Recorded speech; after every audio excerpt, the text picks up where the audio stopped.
О чем молчат мужчины?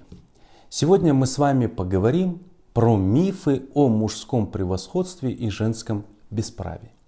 С вами адвокат Таир Насханов. Подписывайтесь на мой YouTube канал и ставьте лайк. Давайте вспомним, как часто мы слышим о том, что женщина должна сидеть дома и заниматься детьми, а мужчина должен зарабатывать деньги и кормить семью. В 21 веке в западном обществе такие фразы дикость. Однако особенности культуры и менталитета делают такое гендерное распределение ролей нормальным для нашей страны. Не буду рассуждать о том, правильно это или неправильно. У каждого народа, так сказать, свой путь. Давайте с вами вместе посмотрим на законы, практику, правовую статистику и поделимся своими размышлениями о задекларированном Конституцией равноправии. Все, наверное, заметили, что в последние годы активно начали проявлять себя феминистки. В 2021 году в городе Алматы прошел даже митинг феминисток. Были попытки провести подобные мероприятия в других регионах. В этом видео я также не буду рассуждать об этом. Но хочется спросить, а что там с правами мужчин? Не желая унизить никого, скажем, мужчины тоже страдают, хотя неохотно это признают.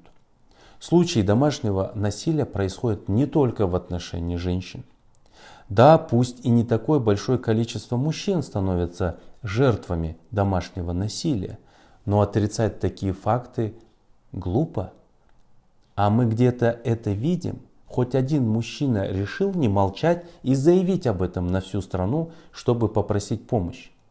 Нет. Согласно статьям 46 и 47 Уголовного кодекса, такие виды наказаний, как пожизненное лишение свободы, смертная казнь, не назначаются женщинам. А к чему такие исключения? Разве женщины не совершают особо тяжких преступлений? В 2020 году 73 женщины совершили убийство. Особо тяжкое уголовное правонарушение. Убийцы, это уж точно мы все знаем, опасные для общества люди. Так что получается, женщины-убийцы менее опасны, чем мужчины?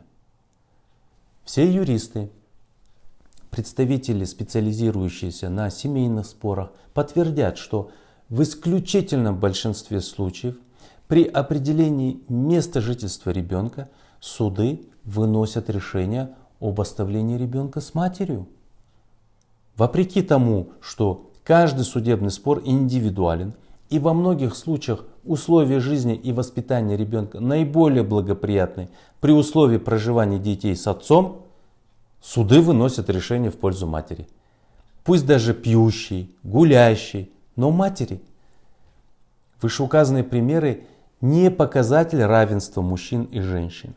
Это как раз про то, что внутренние убеждения и гендерные стереотипы стоят выше объективности, чего быть не должно, раз мы все так активно кричим о равноправии.